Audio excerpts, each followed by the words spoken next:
The dust swirled around Margaret's boots as she stepped off the stagecoach in Silver Creek, Montana Territory. The year was 1878, and the frontier town buzzed with the energy of cattle ranchers, railroad workers, and gold prospectors. Margaret clutched her leather satchel containing her teaching credentials and a letter from the territorial school board. At 23, she had left her comfortable life in Boston to answer the call for educated women to civilize the West. The schoolhouse sat at the edge of town, a simple wooden structure with peeling white paint and broken windows. Margaret surveyed her new domain with determination. She had not traveled 2,000 miles to be defeated by a ramshackle building and whatever challenges awaited her in this rough territory, Sheriff. Tom Bradley approached her with a concerned expression.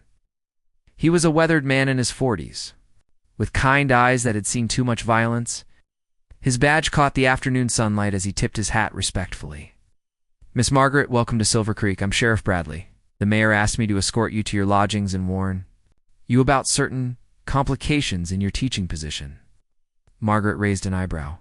She had expected challenges, but the sheriff's serious tone suggested something more complex than unruly students or inadequate supplies. "What sort of complications, Sheriff?" Tom glanced around nervously before speaking in a lower voice. "There's been tension in town about who should attend the school. Some folks believe it should be whites only. Others think that children from the nearby Lakota settlement should be included. The previous teacher left rather suddenly when the debate became heated." Margaret felt her resolve strengthen. She had witnessed prejudice in Boston, but had hoped the frontier might offer more opportunity for progress and equality. Apparently, human nature remained the same regardless of geography. "Sheriff, I believe all children deserve education regardless of their heritage. If that creates complications, then so be it." Tom smiled for the first time since her arrival. "I was hoping you'd say that, miss. There's something else you should know. The Carson brothers pretty much run things around here. They own the biggest ranch and have considerable influence with the territorial government. They've made their position on integrated schooling quite clear." The Carson brothers. Margaret had heard whispers about them during her journey west. 5 brothers who had built a cattle empire through determination, occasional ruthlessness, and an unwavering loyalty to each other. James, the eldest, served as the unofficial leader. Robert handled the business affairs. Michael managed the ranch operations. David and Samuel, the youngest, were known for their quick tempers and quicker guns, as if summoned by their conversation. 5 horsemen approached from the direction of the massive Carson ranch. They rode with the confidence of men accustomed to having their way. James Carson, tall and broad-shouldered with steel-gray eyes, dismounted first. His brothers flanked him in a show of solidarity that had intimidated many before Margaret. "Sheriff Bradley," James nodded curtly before turning his attention to Margaret. "You must be the new school teacher. I'm James Carson. It's my brothers." Margaret met his gaze steadily. "Mr. Carson, I'm Margaret Thompson. Miss Thompson. We need to discuss the school policies before you begin teaching. This town has certain traditions that newcomers should respect." The implied threat in his voice was subtle but unmistakable. Margaret had dealt with wealthy, powerful men in Boston who believed their money and influence granted them the right to dictate terms to everyone around them. The Carson brothers might wear different clothes and carry guns instead of walking sticks, but their arrogance was familiar. "Mr. Carson, I appreciate your concern for the school, but educational policy will be determined by the territorial board and myself, not by local ranchers, however successful they might be." Robert Carson stepped forward, his face flushing with anger. "Miss Thompson, you'd be wise to reconsider your tone. We've had 3 teachers leave this town in the past year. It would be unfortunate if you became the 4th. Margaret felt Sheriff Bradley tense beside her, his hand moving unconsciously toward his gun. The threat was now explicit, and the situation balanced on a knife's edge. "Gentlemen," Margaret said calmly, "I've traveled 2,000 miles to teach the children of Silver Creek, all the children. If that troubles you, I suggest you take your concerns to the territorial authorities who hired me." James Carson studied her for a long moment, clearly unaccustomed to such direct resistance, especially from a woman. His brothers waited for his signal, their hands resting casually on their gun belts. "Miss Thompson," James said finally, "you'll find that Silver Creek operates by its own rules.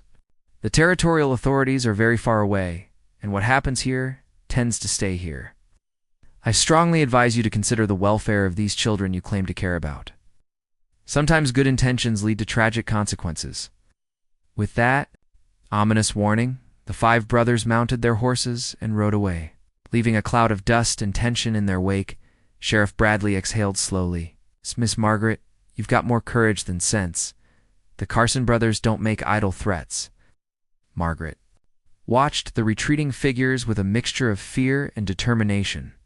She had not expected to face such immediate opposition, but backing down now would doom any hope of meaningful education in Silver Creek. Sheriff, what do you know about the Lakota settlement? How many children are we discussing? Tom smiled grimly. About 15 children, led by a young woman named White Dove. She's been trying to convince the tribal council to let their children attend the white school. Most of the older generation opposes the idea, but some of the younger parents think education might help their people adapt to the changing world. I'd like to meet with White Dove and the parents. If we're going to integrate the school, we need to do it thoughtfully and with community support. That's wise thinking, miss. But be warned, the Carson brothers have significant influence with some government officials. They could make your life very difficult if you persist in defying them. Margaret picked up her satchel and looked toward the schoolhouse. The afternoon sun cast long shadows across the dusty street, and she could see curious faces peering from windows and doorways. The entire town was watching to see how this confrontation would unfold. Sheriff Bradley, I didn't come west to take the easy path. Sometimes standing up for what's right requires facing powerful opposition. The Carson brothers will find that I'm not as easily intimidated as my predecessors. As they walked toward her lodgings, Margaret couldn't shake the feeling that she had just set in motion a chain of events that would change Silver Creek forever. 3 days after her confrontation with the Carson brothers, Margaret rode out to the Lakota settlement with Sheriff Bradley as her escort. The morning mist clung to the rolling hills as they approached the collection of traditional tipis and newer wooden structures that comprised the small community. White Dove emerged from one of the buildings as they dismounted. She was a striking woman of perhaps 25, with intelligent dark eyes and long black hair braided with colorful beads. Despite the cultural differences, Margaret immediately recognized a kindred spirit in the young woman's determined expression. Sharif. Bradley, White Dove said in clear English, I see you've brought the new teacher. White Dove, this is Miss Margaret Thompson. She's interested in discussing education for your children. Margaret stepped forward, extending her hand in greeting. Miss White Dove, I'm honored to meet you. I understand you've been advocating for your children's education. White Dove accepted the handshake with a slight smile. I attended the mission school in Dakota Territory before my family moved here. I know the value of learning to read and write in both languages, but convincing my people has been difficult. They walked through the settlement as White Dove explained the community's complex feelings about education. The older generation feared losing their cultural identity, while some younger parents believed adaptation was necessary for survival in the changing world. The Carson brothers visited us yesterday, White Dove said quietly, as they paused near a group of children playing. They made it clear that any attempt to attend the white school would result in serious consequences for our community. Margaret felt her anger rising. The brothers' influence extended even here, intimidating people who simply wanted their children to have opportunities. What kind of consequences? They control access to several water sources our cattle need. They also have connections with the territorial officials who decide land disputes. James Carson suggested that our settlement might face administrative complications if we pursued integration. The calculated cruelty of the threat impressed Margaret with its sophistication. The Carson brothers weren't merely prejudiced bullies. They were strategic in their oppression, using economic leverage to maintain the status quo. Miss White Dove, I want you to know that I'm committed to teaching all children, regardless of threats or intimidation. But I need to understand what we're asking your families to risk. White Dove called over several parents, and soon Margaret found herself in the center of an earnest discussion about education, opportunity, and survival. The parents' concerns were heartbreakingly practical. They wanted their children to have better lives, but they couldn't afford to provoke retaliation that might destroy their community's fragile stability. An older man named Standing Bear spoke with quiet dignity. "Teacher woman, we have seen what happens when white men decide we are trouble. Some of us remember the long knives and the burning of villages. Carson brothers are not soldiers, but they have power to hurt us in ways that cut deep." Margaret felt the weight of responsibility settling on her shoulders. She had thought primarily about educational philosophy and moral principles. Now she faced the harsh reality that her idealism might bring genuine suffering to innocent people. "If we started slowly," she suggested, "perhaps with older children who can walk to school and return home each day. We could begin with basic reading and arithmetic, proving that integration can work peacefully." White Dove translated for some of the parents who spoke limited English. A spirited discussion followed, with voices rising and falling as families debated among themselves. Finally, a woman named Morning Star spoke up. "I will send my son Joseph. He is 12 years old and strong enough to protect himself if there is trouble. If the school is safe for him, others will follow." 2 more families agreed to enroll their children, providing Margaret with 3 Lakota students to begin the integration process. On the ride back to town, Sheriff Bradley was unusually quiet. Finally, he spoke his concerns. "Miss Margaret, you're walking into a powder keg. The Carson brothers won't tolerate open defiance, and some townspeople are already talking about the Indian-loving teacher who's going to bring trouble to Silver Creek. Sheriff, what's your honest assessment? Will the brothers resort to violence?" Tom considered the question carefully. James is smart enough to avoid outright violence that might bring territorial investigators, but his younger brothers, David and Samuel, are hotheads. If they think you're making them look weak in front of the town, they might do something stupid.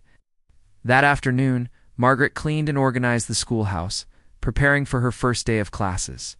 She had advertised that school would begin Monday morning. She hoped for a reasonable turnout of both white and Lakota children as she swept the floor. She heard horses approaching. Through the window, she saw James Carson dismounting alone. Unlike their previous encounter, he appeared calm and almost respectful as he knocked on the door. "Miss Thompson, may I speak with you privately?" Against her better judgment, Margaret invited him inside. James removed his hat and looked around. The simple classroom, with what seemed like genuine interest.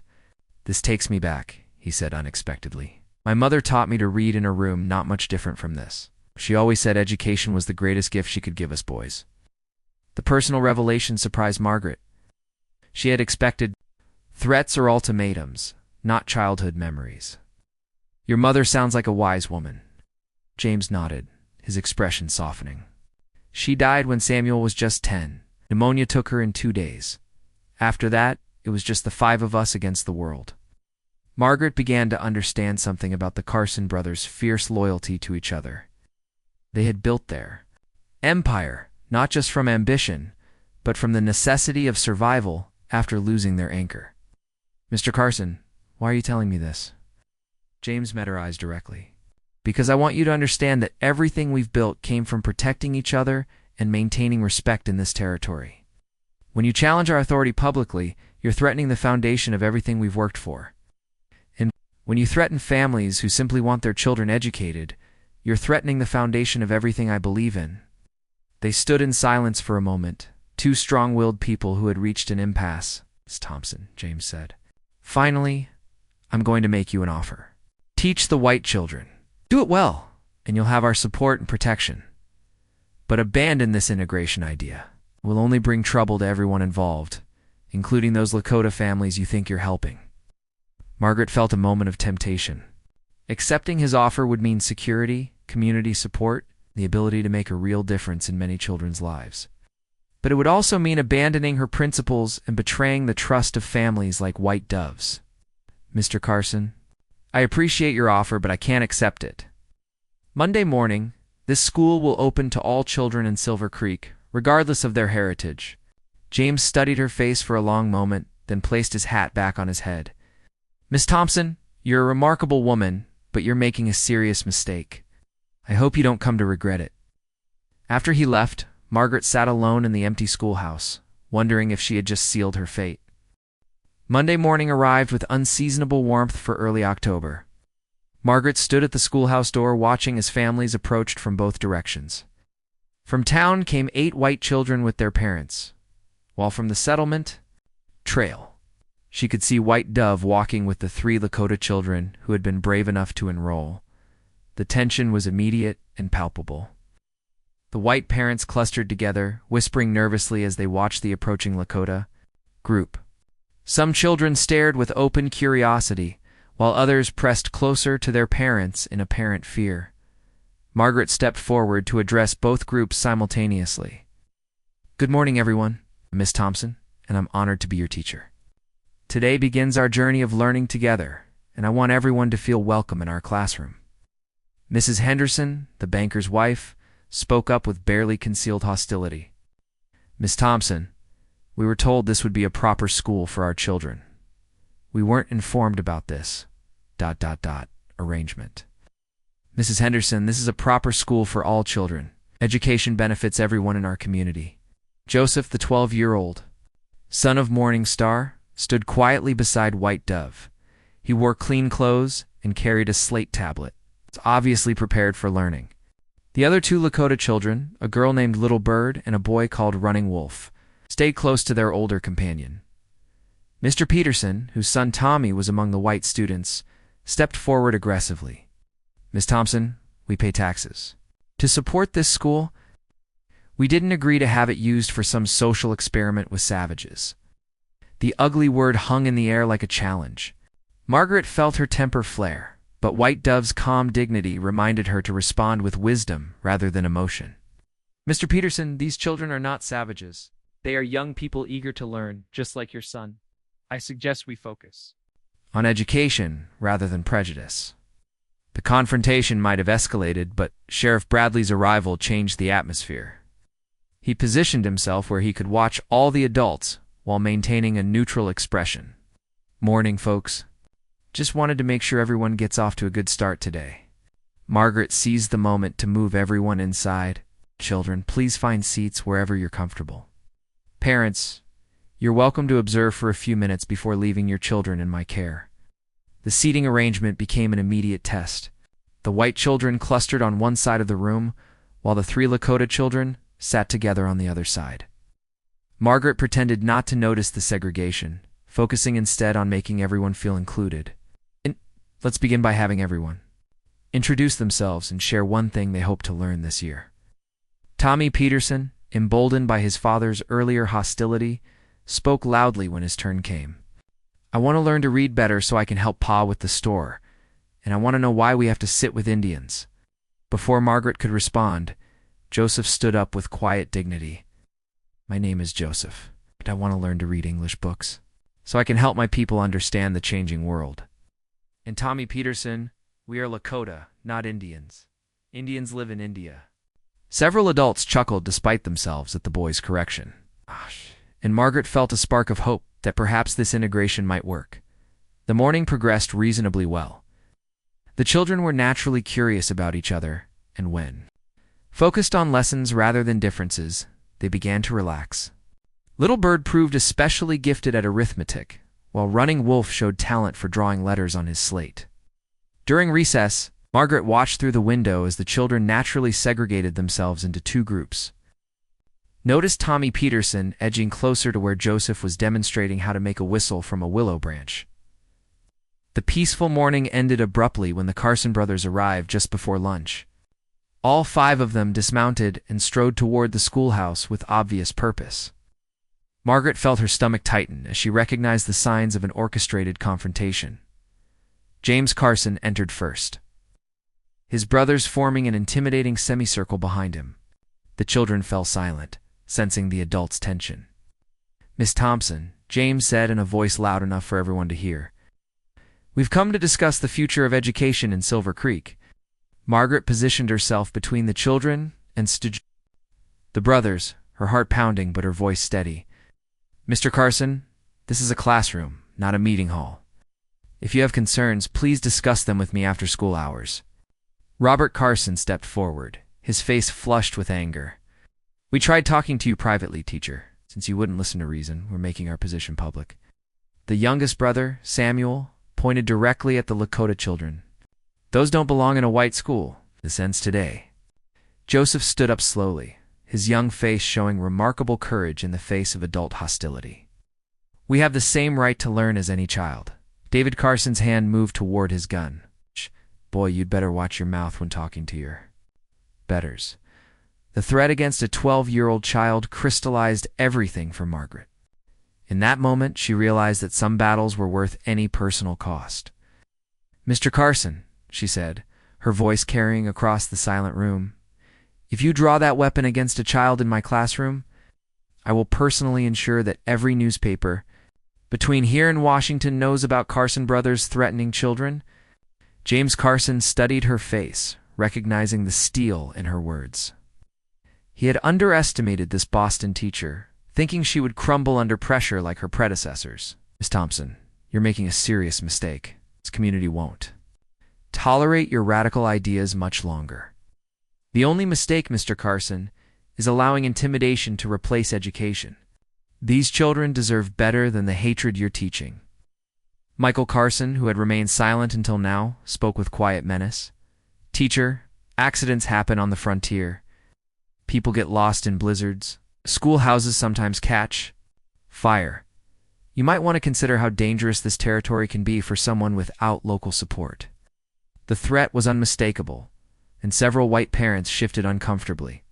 Margaret felt fear coursing through her body, but she also felt something else, a fierce protective instinct for all the children in her care. "Mr. Carson, are you threatening me in front of these children?" "I'm simply pointing out the realities of frontier life." White Dove, who had been quietly observing from the back of the room, stepped forward. "James Carson, my people, remember when your family was new to this territory? We shared water and winter shelter with your father when his first cabin burned. This is how you repay old kindness?" The reminder of past debts clearly affected James, though his expression remained hard. "That was different, White Dove. Times have changed." "Yes," she replied calmly, "they have changed. Now our children seek the same opportunities you want. For your own families? Only a small man would deny children the chance to better themselves." The accusation of smallness struck home. James Carson had built his reputation on being larger than life, a man who could handle any challenge. Being called small by a Lakota woman in front of witnesses was a public humiliation that would have consequences.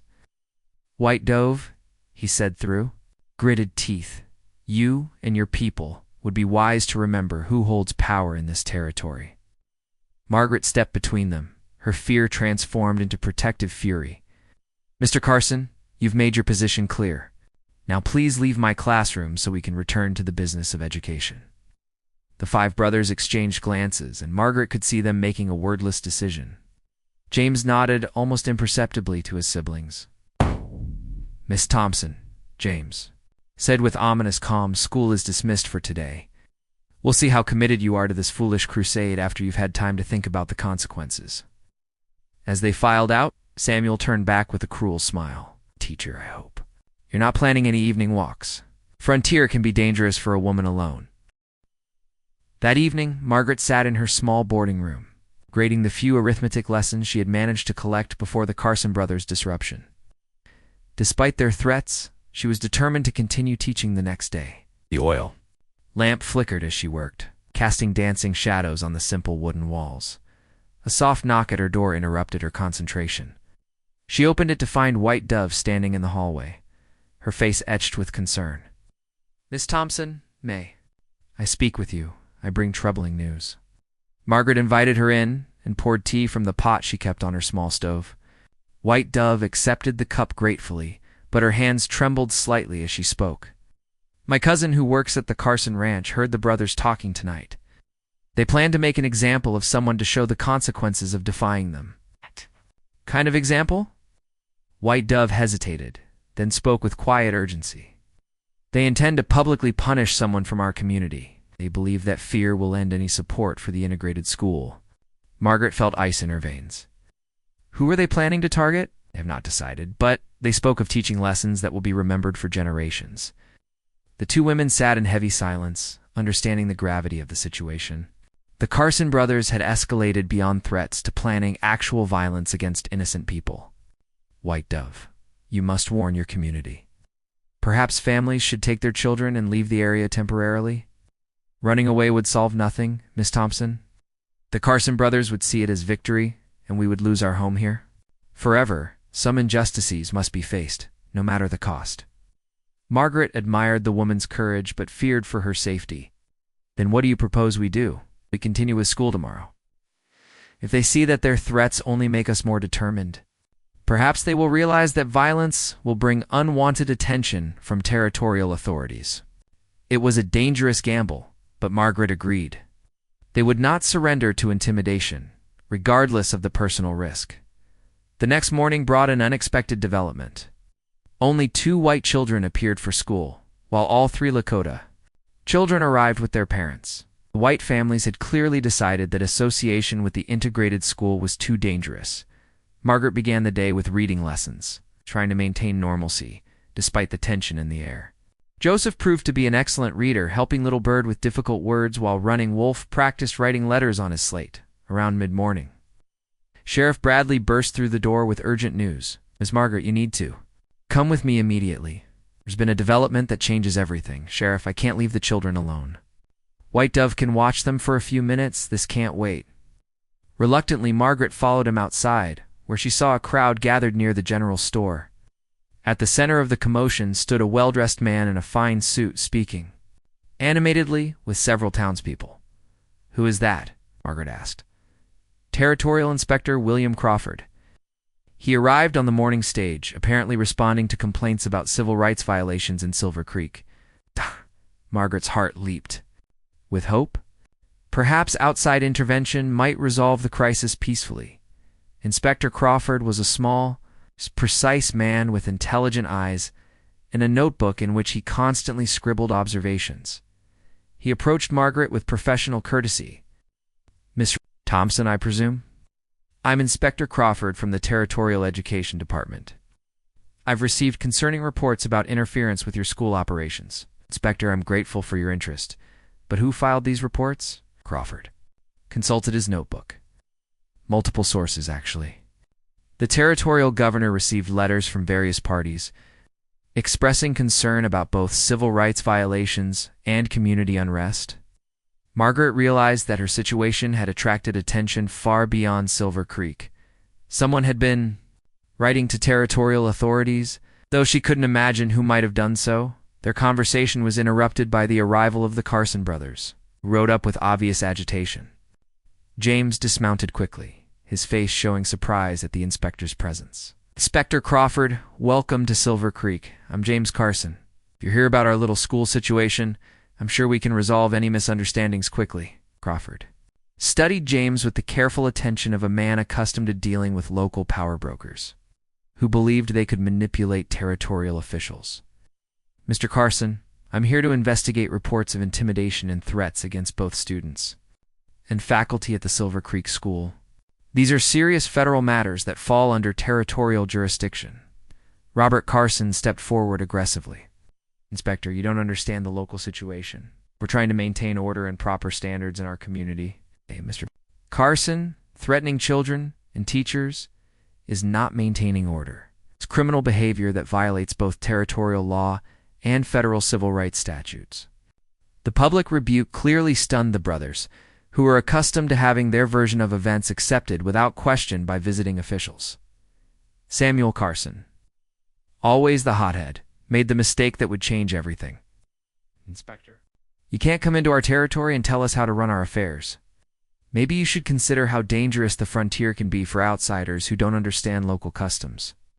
The threat was implicit but unmistakable, and Inspector Crawford immediately understood its significance. Mr. Carson, did you just threaten a federal territorial official in front of witnesses? James Carson turned furiously to his youngest brother. Realizing that Samuel had just provided the inspector with grounds for serious federal intervention, Inspector, my brother spoke hastily. He meant no disrespect to your authority. Mr. Carson, I've heard enough to understand the situation here. Effective immediately, this school will operate under territorial protection. Any interference with its operations will result in federal charges against those responsible.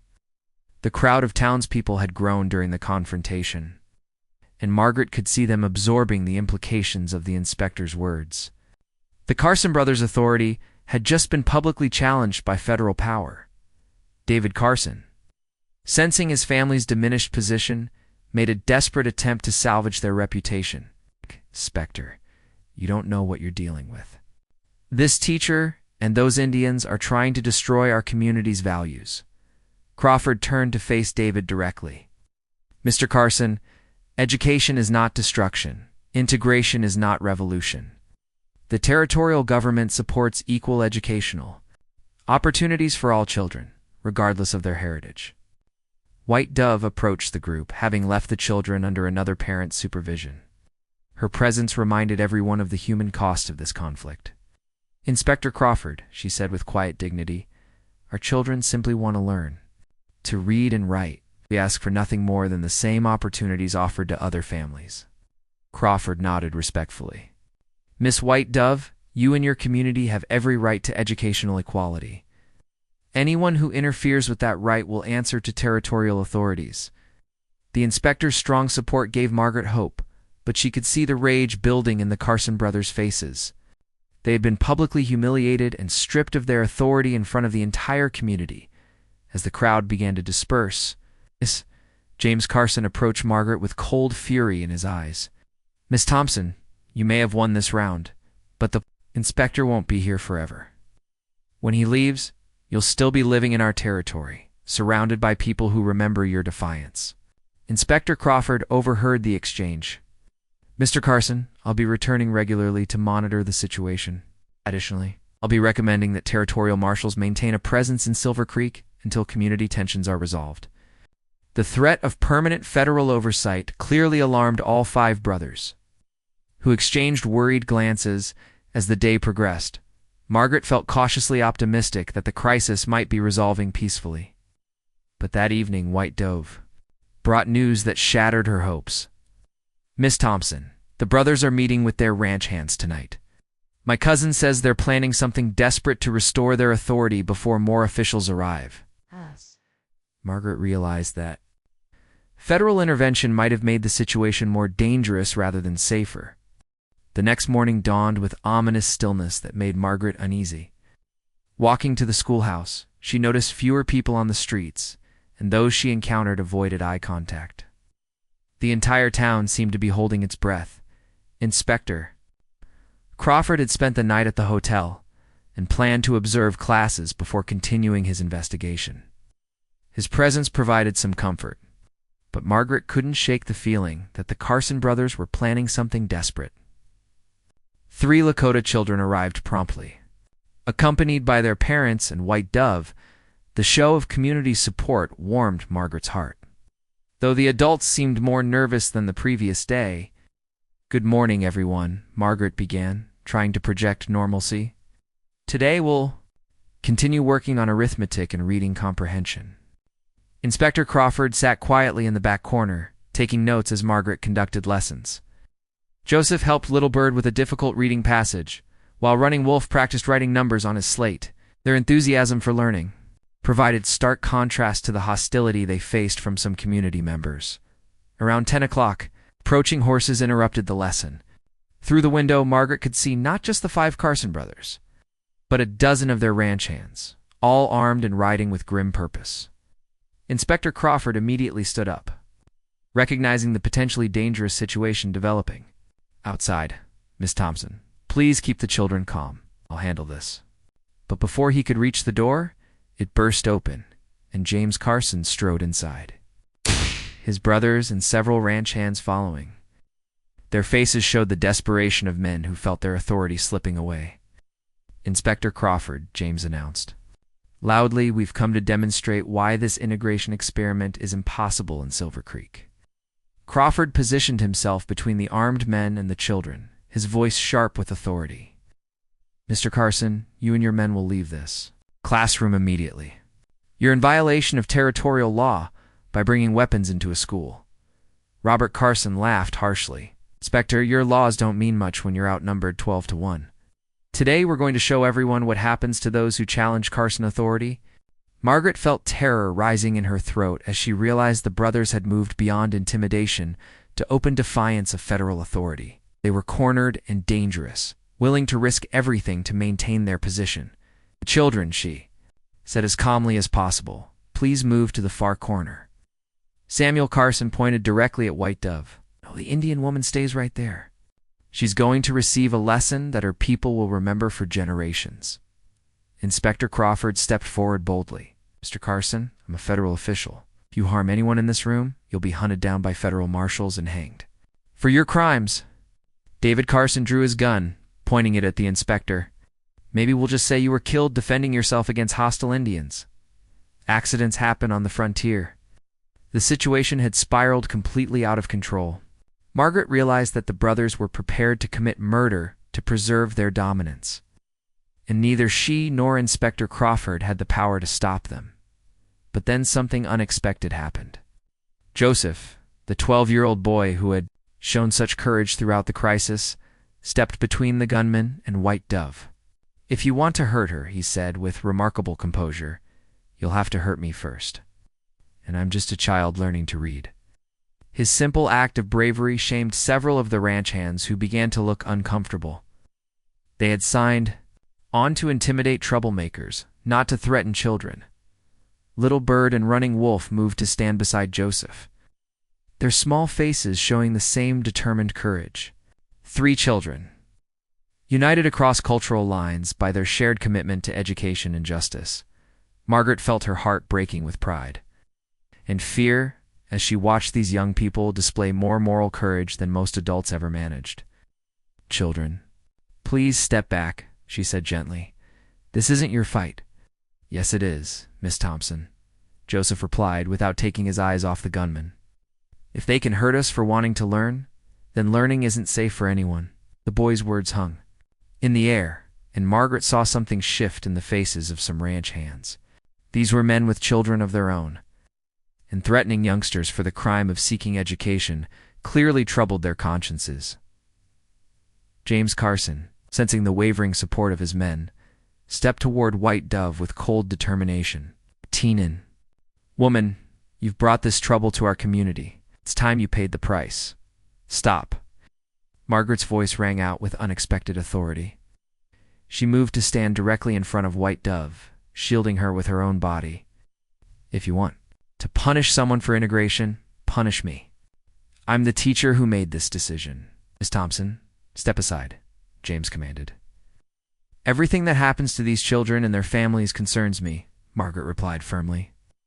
"I won't let you hurt innocent people because of my choices." "Samuel."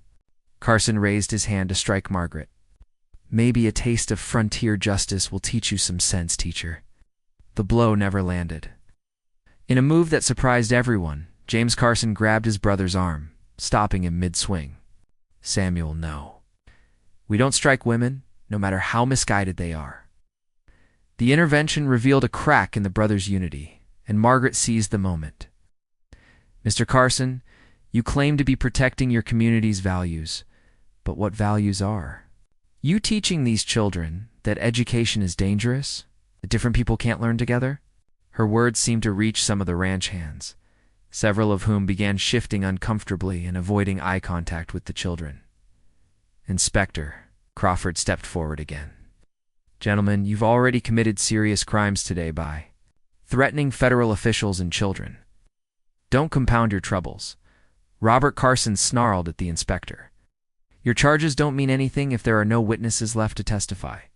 The naked threat of murder finally broke the conscience of one ranch hand, a young man named Pete. "Mr. Carson, I didn't sign on to hurt children or kill government officials. This has gone too far." He holstered his weapon and backed toward the door, and 3 other hands followed his example. James Carson watched his support eroding. "Pete, you and the others are fired." "Fine by me, Mr. Carson. I'd rather be unemployed than a child killer." The departing ranch hands left the brothers with only their most loyal supporters, also made them more dangerous by increasing their desperation. Michael Carson suddenly stepped forward and grabbed Little Bird, lifting the frightened girl in his arms. "Since nobody wants to be reasonable," he announced grimly, Maybe this will change some minds. The girl comes with us as insurance." White Dove cried out in anguish, and Margaret felt horror wash over her as she realized the brothers were prepared to kidnap a child. "Michael, put her down immediately," Inspector Crawford demanded. "Kidnapping is a federal crime punishable by death. Inspector, accidents happen. Little girls sometimes get lost in blizzards or fall into rivers." The casual discussion of murdering a child finally shattered the last restraints on Margaret's courage. She had been afraid for herself, but threatening little bird transformed her fear into fury. "Michael Carson," she said with deadly calm, "if you harm that child, I will personally ensure that every newspaper from here to Washington knows exactly what kind of men the Carson brothers really are." Teacher James said wearily, "You still don't understand. There won't be any newspapers to write stories if there are no survivors to tell them." But even as he spoke, Margaret could see doubt creeping into his expression. The plan had spiraled beyond anything he had intended. White Dove stepped forward, her voice breaking with emotion but her words clear and strong. "James Carson, your mother taught you to read in a schoolroom like this one. Would she be proud of what you're doing to another child who simply wants to learn?" The mention of his mother struck home like a physical blow. James Carson had built his life around honoring her memory. Now he faced the horrible realization that he was betraying everything she had taught him about decency and compassion.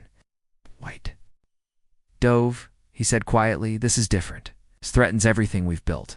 James. Fear threatens what you've built. Hatred threatens what you've built. These children only threaten ignorance and prejudice." Margaret saw the conflict in James Carson's face and pressed her advantage. "Mr. Carson, you have a choice right now that will define who you really are. You can be the man who terrorized children for seeking education, or you can be the man who chose courage over fear." For a long moment, the classroom stood frozen in tension as James Carson wrestled with the most important decision of his life. The silence in the schoolroom stretched like a taut wire, ready to snap. James Carson stared at the frightened face of little Bird, still held in his brother Michael's arms. And Margaret could see the war raging in his conscience. The man who had built an empire through determination and loyalty was confronting the possibility that his methods had led him down a path of unconscionable cruelty. "Michael," James said quietly, "put the child down." His brother looked at him in confusion. "James, we can't back down now. Everyone will think we're weak." "Put her down, Michael. It's an order." Michael reluctantly lowered little Bird to the floor, where she ran immediately to White Dove's protective embrace. The small act of mercy seemed to break some of the tension in the room, though the brothers and their remaining supporters still blocked the exits. James Carson looked around the classroom, taking in the scene as if seeing it clearly for the first time. 3 children huddled together, their only crime being the desire to learn. A dedicated teacher who had traveled across the country to serve their community, and his own brothers armed and threatening violence against innocents. "Boys," he said to his brothers, his voice heavy with exhaustion, "we need to talk outside." Samuel Carson's face flushed with anger. "James, we came here to end this problem once and for all. We can't just walk away now, can't we?" James replied, meeting his youngest brother's eyes. "Samuel, what do you see when you look at these children? Enemies, threats, or just young people trying to better themselves?" "Troublemakers who don't know their place," David interjected harshly. "Went a teacher who's filling their heads with dangerous ideas." James walked over to where Joseph stood protectively, near the 2 younger children. The boy met his gaze without flinching, showing the same quiet courage that had impressed Margaret from the beginning. "Son," James said gently, "what do you want to be when you grow up?" "I want to help. My people understand the changing world, Mr. Carson. I want to be a bridge between our cultures so that maybe someday children won't have to be afraid of each other." The simple, profound answer seemed to affect James deeply. He turned to look at his brothers, who were watching the exchange with varying degrees of confusion and hostility. "Boys, this child has more wisdom than we've shown in years. Wants to build bridges while we've been building walls." Robert Carson stepped forward angrily. "James, have you lost your mind? These people are trying to destroy our way of life." "They, Robert. Or are we so afraid of change that we're willing to become the very thing Mother always taught us to stand against? Margaret could see that James was using their shared history to reach whatever decency remained in them. Inspector Crawford, sensing a possible resolution, spoke carefully. "Mr. Carson, you have an opportunity here to show real leadership. This territory needs men who can adapt to changing times while maintaining their principles." James nodded slowly, then made a decision that would reshape Silver Creek forever. "Inspector Crawford, Miss Thompson, White Dove, children, I owe you all an apology. My brothers and I have acted shamefully, and there's no excuse for threatening people who simply want to learn and teach." Samuel Carson stared at his eldest brother in shock. "James, what are you saying?" "I'm saying we were wrong, Samuel. Dead wrong. And it's time we admitted it and tried to make things right." The admission cost James Carson considerable effort, but Margaret could see genuine remorse in his expression. This was a man confronting the worst aspects of his character and choosing to change course.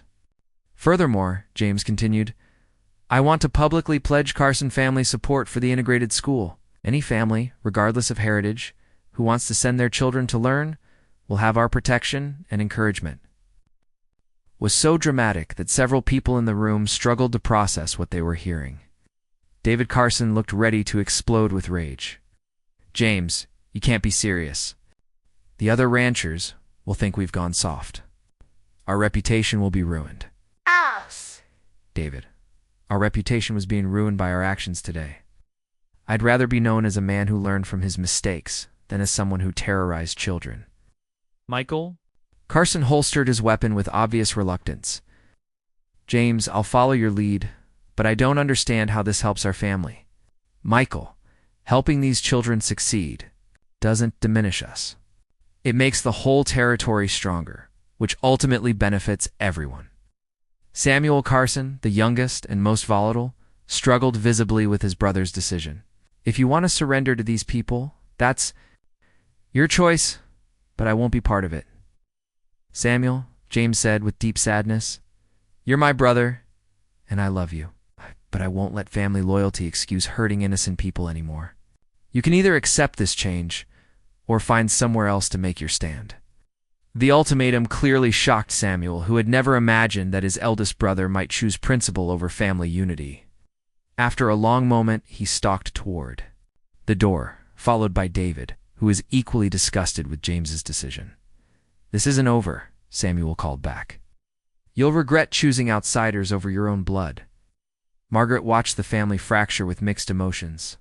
She was relieved that the immediate threat was ending, but saddened to see the cost of James Carson's moral awakening. After his brothers left, James turned to White Dove with genuine remorse. "Miss White Dove, I know my words can't undo the fear and pain we've caused your community, but I want you to know that the Carson Ranch will welcome partnerships with your people. We have much to learn from each other." White Dove studied his face carefully before responding. "James Carson, apologies must be proven through actions, not just words. But if you truly mean what you say, then perhaps healing is possible." Inspector Crawford stepped forward to address the new situation. "Mr. Carson, while I appreciate your change of heart, there must be consequences for today's actions. You and your brothers threatened federal officials and endangered children." James nodded acceptance. "Inspector, I understand completely. I Prepared to face whatever charges are appropriate for my actions." Margaret, feeling a mixture of relief and unexpected admiration for James Carson's courage in admitting his mistakes, spoke up. "Inspector Crawford, Mr. Carson has shown remarkable leadership today. Perhaps there's a way to address justice while also moving forward constructively." Crawford considered her words. "Miss Thompson, I'll take Mr. Carson's cooperation in public support for integration into account when making my recommendations. But there must be some accountability." Over the following hours, a solution emerged. James Carson would pay significant fines and perform community service, including personally escorting Lakota children to school for the first month to demonstrate his commitment to integration. Additionally, he would write a public letter to the territorial newspaper explaining his change of position and encouraging other communities to embrace educational equality as the crisis resolved. Margaret found herself in an unexpected conversation with James Carson as they cleaned up the disrupted classroom. "Miss Thompson," he said quietly, "I owe you a personal apology beyond what I said publicly. You showed more courage today than I've displayed in years, and I'm genuinely sorry for the fear and difficulty we've caused you." Margaret looked at this complex man who had terrorized her community, but then found the strength to admit his errors and change course. "Mr. Carson, it takes tremendous courage to confront your own mistakes publicly. I respect what you've done today, even though I can't forget what led to this moment." "Nor should you forget," James replied. "The memory of my failures should remind us both of how quickly good intentions can be corrupted by fear and pride." 6 months later, Silver Creek had become a model for successful integration throughout the Montana Territory. The school enrolled children from multiple backgrounds, and academic achievement had improved dramatically. James Carson proved true to his word. Becoming one of the school's most vocal supporters and advocates, Margaret often reflected on the crisis. She had learned that real change required not just moral conviction, but also the courage to face powerful opposition and the wisdom to forgive those who found the strength to grow beyond their prejudices. The story of Silver Creek's transformation spread throughout the territory, inspiring other communities to embrace integration and proving that even the deepest divisions could be healed through education, courage, and the willingness to admit when fundamental change was necessary. And though Samuel and David Carson never returned to Silver Creek, their 3 older brothers rebuilt their family's reputation on a foundation of justice rather than intimidation, proving that redemption was possible for those brave enough to seek it.